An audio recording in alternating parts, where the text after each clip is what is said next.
veio e falou comigo dizendo: venha, eu vou lhe mostrar o julgamento da grande prostituta que está assentada sobre muitas águas. Que é? Quem é a grande prostituta? Vamos ver.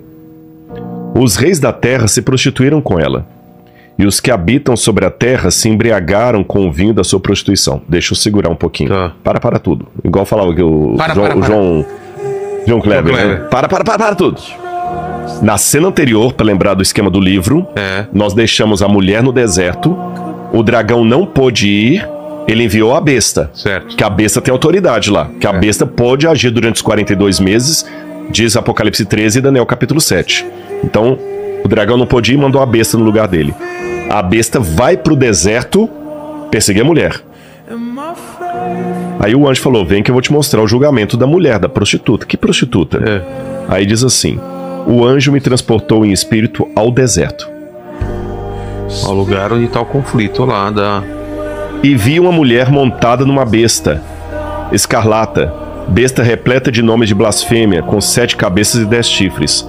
A mulher estava vestida de púrpura e escarlata, enfeitada de ouro, de pedras preciosas, pérolas, tendo na mão um cálice de ouro transbordante das abominações e das imundícias da sua prostituição. E na sua testa estava escrito um nome mistério: Babilônia, a grande, mãe das prostitutas e das abominações da terra. Então vi a mulher embriagada com o sangue dos santos e o sangue das testemunhas de Jesus. E quando a vi, admirei-me com grande espanto. Você que é um escritor, internaliza a emoção desse momento. Quando João viu aquela cena no deserto, João se admirou com grande espanto. Peraí. João já tinha visto, anota aí, João já tinha visto os 7 selos. João já tinha visto a ira do Cordeiro. João já tinha visto os 144 mil. João já tinha visto o trono de Deus no céu. João já tinha visto a besta saindo do mar. João já tinha visto... Por que ele se admirou? Porque, convenhamos, se eu sou uma pessoa... Esses dias eu tava vendo com a Laura o filme, a gente não terminou, As Duas Irmãs. Não vi. Que é mais ou menos uma... Não é uma paródia, mas é inspirado... Tem algumas coisas lá que a gente vê que é de Lampião, mas eles não falam de Lampião. Falam de Carcará, tem um cangaceiro e tudo. E tem uma cena do filme, sem dar spoiler, que uma das meninas que estava no sertão de Pernambuco, ela vai conhecer Recife. E ela vai ver o mar pela primeira vez. Então quando ela chega, ela fica admirada. Ela fica olhando tudo do carro assim, nos anos 1930. Ela fica admirada. É lógico, ela acabou de chegar ali. Mas essa mesma menina, depois de 20 anos morando em Recife, ela não vai se espantar mais. É normal.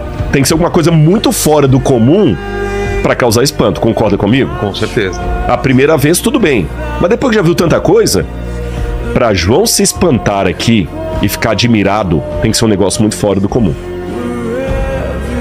Mas o que seria tão fora do comum pra espantar João depois de ter visto tudo o que ele viu? É porque ele nunca esperava ver isso. A mulher do capítulo 12, que era fiel, que foi pro deserto perseguida pela besta, agora estava de caso com a besta. Então, João chocou quando viu isso. Ele não esperava.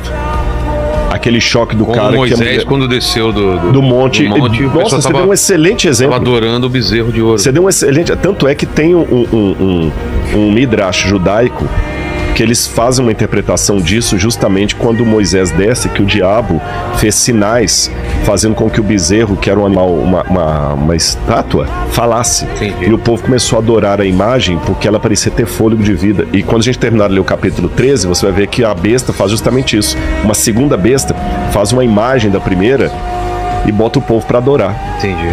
Você vê que é uma história cíclica, ele vai repetindo cenas do Antigo Testamento. João ficou assustado. A mesma mulher. Lembra que eu falei do conceito católico de casta meretrix? A mulher, a igreja de Deus que é pura e prostituta ao mesmo tempo?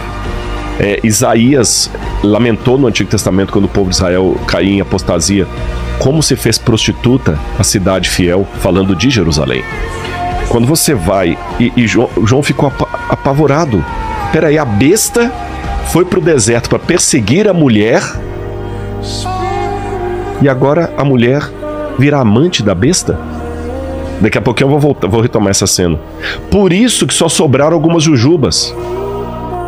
Por isso que o dragão agora não tem mais ira contra a mulher, mas contra o que restou da descendência dela. Porque em grande parte a mulher se prostituiu. Entendi. Se vendeu. Agora eu entendo o cristianismo da carta Laodiceia. E antes que eu continue, eu tenho uma nota muito importante para dizer para você aqui, Vilela. Eu não posso narrar as coisas que eu estou percebendo pelo Apocalipse num sentido acusatório. Qual que é o sentido errado de ler tudo isso? É o sentido acusatório do CNPJ. Como eu sou adventista do sétimo dia, tenho o CNPJ da minha igreja, eu começo a acusar a batista, a presbiteriana, a metodista, como só a minha fosse boa. Não! Nós somos todos cristãos. E o que eu tenho que ter agora aqui é a consciência de: se você tem 5 irmãos e um irmão tá nas drogas e tá bandidagem, tá na cracolândia, ao ver o sofrimento da sua mãe e do seu pai, a família toda sofre. Eu quero que as pessoas entendam. Antes que eu fale, alguns vão falar: não, mas a Ellen White da sua igreja chama as outras igrejas de igrejas caídas. Você tem que ser honesto, Rodrigo. Então deixa eu me dar só um parênteses aqui. Quando Ellen White chamou as igrejas de igrejas caídas, se você ler o que Ellen White fala da própria igreja adventista, ela detona com a igreja adventista também. Que Ellen White foi uma pioneira do movimento adventista, que ela escreveu numa época em que as pessoas tinham assim, a língua era afiada para detonar mesmo, não tinha esse politicamente correto que nós temos hoje. Você tá entendendo? É igual Jesus, quando virou para alguns judeus, falou: vocês são do diabo que é pai de vocês. Hoje, se eu falar que alguém é do diabo, já tem como é que é? Já tem processo aí de qualquer fobia da vida.